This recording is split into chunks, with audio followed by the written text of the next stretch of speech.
Today, we are going to dive into the story of Adrián Vega, a name that for a brief and dizzying period in 2014 became a feared whisper within the red-carpeted corridors and under the golden lights of the Casino Royale in Madrid.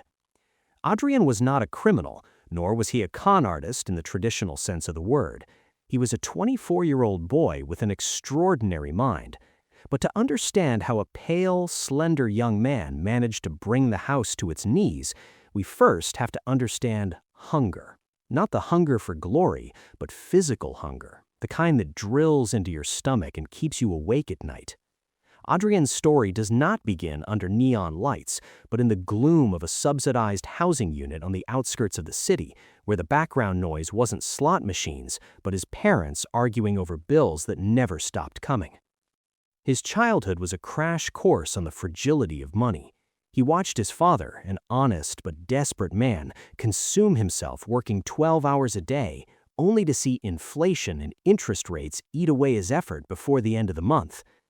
Adrián learned early on that the system was designed so that the house always won, whether it was a bank or a casino. At 12 years old, while other children dreamed of being footballers, Adrián became obsessed with mathematics. Not for the love of art, but as a defense mechanism. He discovered that numbers didn't lie, they had no prejudices, and above all, if you understood them well enough, you could predict the future. He took refuge in the municipal library, devouring books on statistics, game theory, and probability. There, amidst the smell of old paper and dust, he found his weapon, Blackjack. For Adrián, Blackjack was not a game of chance, it was a differential equation with limited variables. He read about the MIT team, about Edward Thorpe, about the legends who had paraded through Las Vegas decades ago. But Adrián didn't have the backing of a university or the money to travel to Nevada. He had a second-hand laptop and a worn-out deck of cards he stole from a tobacco shop. He spent his teenage years practicing, entire nights in his room, dealing cards onto his bedspread, counting. +1, -1, 0, +1. The high-low system became too simple for him very quickly. He moved on to more complex systems, the omega-2, counts that required superhuman concentration. He learned to keep the true count, to adjust his bets according to the depth of the deck, and to deviate from basic strategy when the math dictated that the shoe was hot. At 22, the situation at home became critical. His mother fell ill, and the public health system, saturated and slow, gave them a waiting list of months for an operation she needed immediately. They needed 30,000 euros for private care. 30,000 euros. For his father, that figure was an unscalable mountain. For Adrián, it was just a statistical variance that needed correcting. He sold his laptop, pawned his grandfather's watch, and scraped together 2,000 euros. It was everything they had. If he lost, his family would sink for good. With that pressure, which would have crushed a veteran gambler, Adrián put on a cheap shirt, tried to comb his hair to look older, and took the bus toward the city center. The Casino Royale was a temple of opulence, a violent contrast to Adrián's gray life. Faux marble columns, some chandeliers that cost more than his entire apartment building, and air conditioning that kept the atmosphere in a perpetual, sterile chill. The sound was the first thing to hit you, a cacophony of digital chiming, forced laughter, and the constant murmur of chips clacking against each other. Adrián walked straight to the blackjack tables.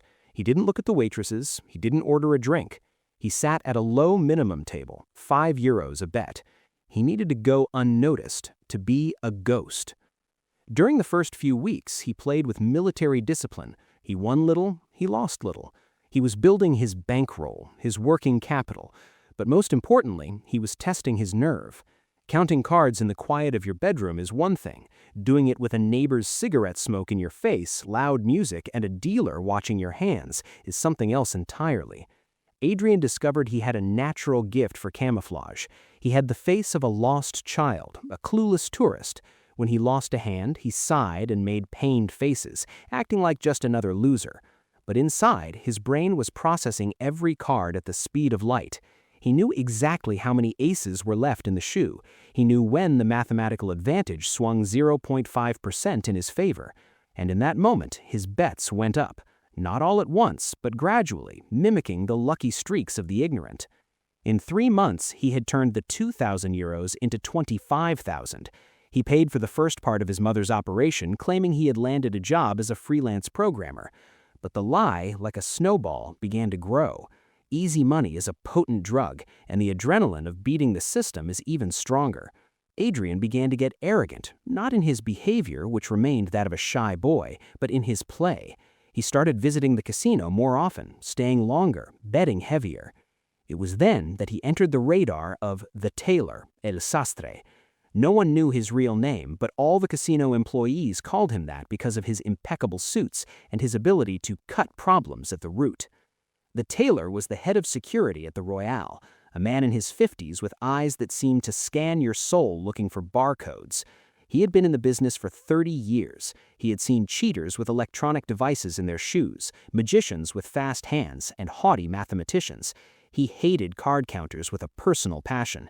To him, they weren't players. They were parasites sucking the blood of his casino. The night everything changed, Adrián walked in with a clear goal: reach 100,000 euros. He wanted to buy an apartment, to pull his parents out of the hole forever. He sat at a high-limit table, 50 euros minimum bet. The dealer was a veteran named Louis, fast, efficient, the kind who doesn't make small talk. Adrián started to play. The shoe was cold at first. Low cards, 5s, and 6s came out non-stop. For a normal player, this was bad luck. For Adrián, it was a divine sign. If the low cards were coming out now, the high cards, the face cards, and the aces were waiting crouched at the back of the deck. The count went up. +10, +12, +15. The player's advantage skyrocketed. Adrián pushed forward a stack of black chips, 500 euros. He won. He left the chips there. 1,000 euros. He won again. Blackjack. The payout was 1,500 euros. In 10 minutes, he had won 12,000 euros. His heart beat violently against his ribs, but his hands did not tremble. It was then that the tailor from the monitoring room zoomed in on table 4. Do you see that? The kid in the gray hoodie. Look at his eyes. He doesn't look at the waitress. He doesn't look at the people. He's watching the discard tray. Rewind 3 hands. The tailor watched as Adrián raised his bet exactly when the count was favorable. We have a counter, and he's good. Too good to be that age.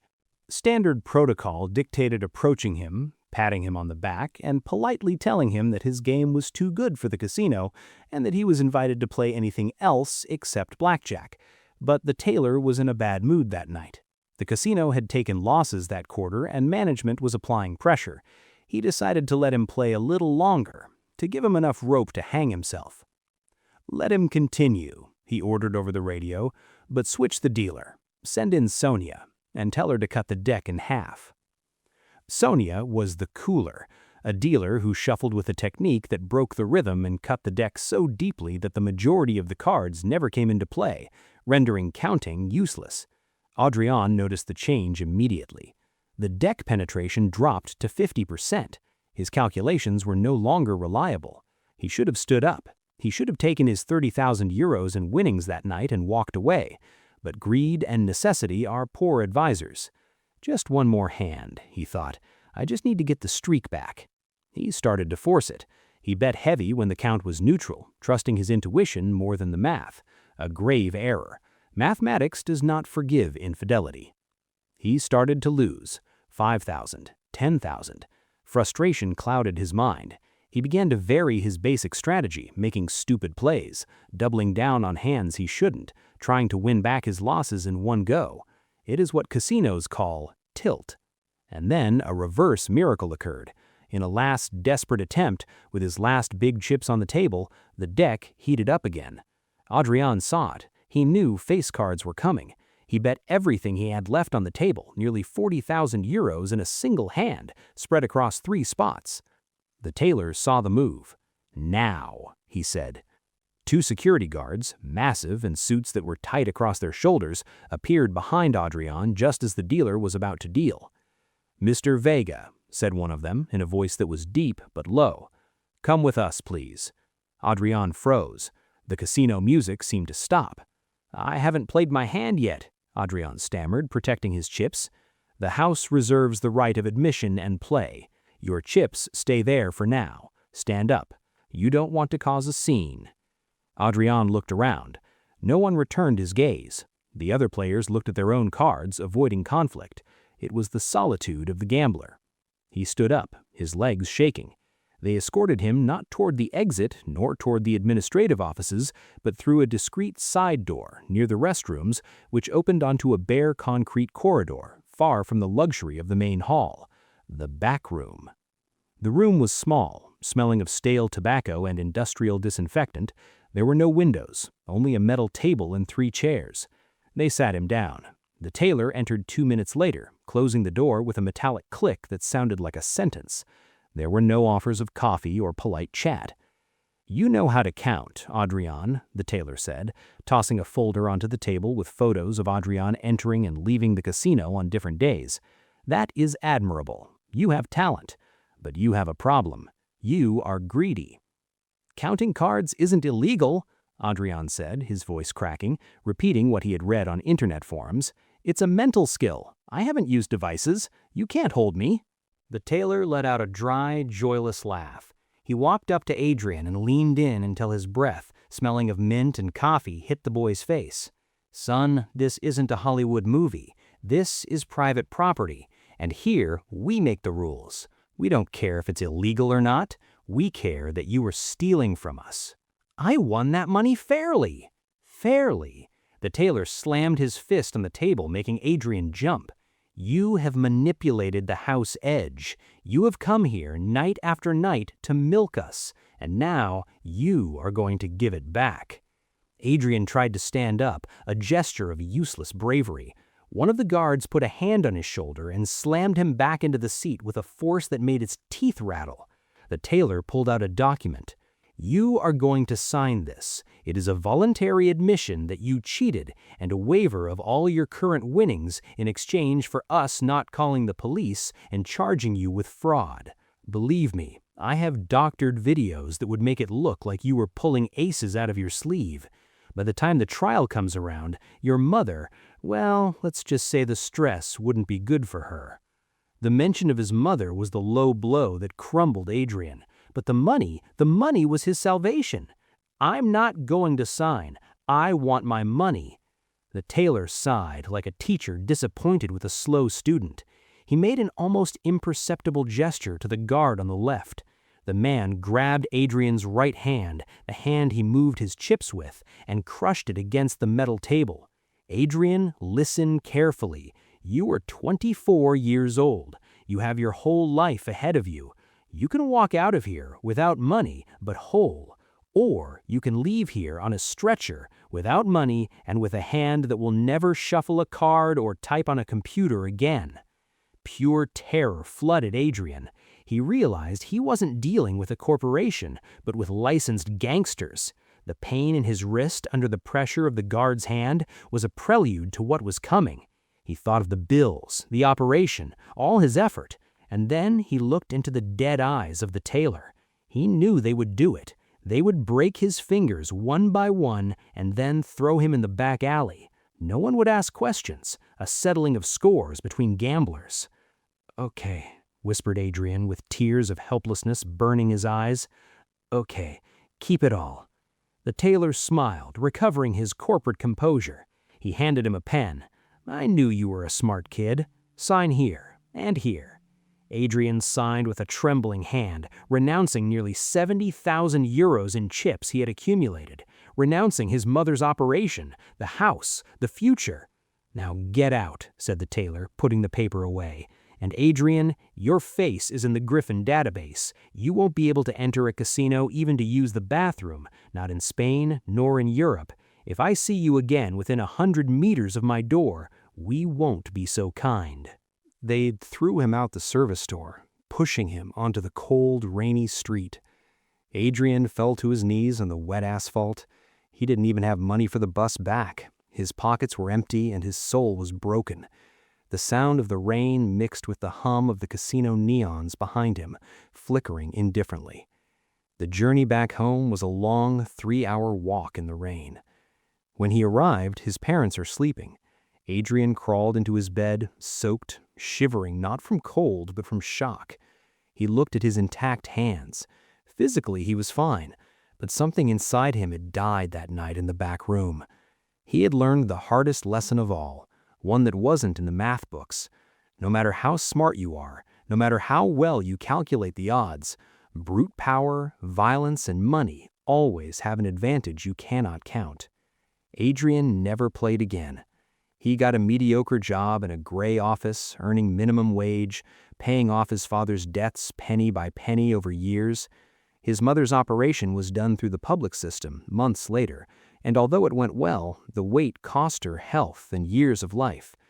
Sometimes, when he closed his eyes, Adrián still saw the cards flying, the aces and the face cards, and felt that electricity of knowing he had control.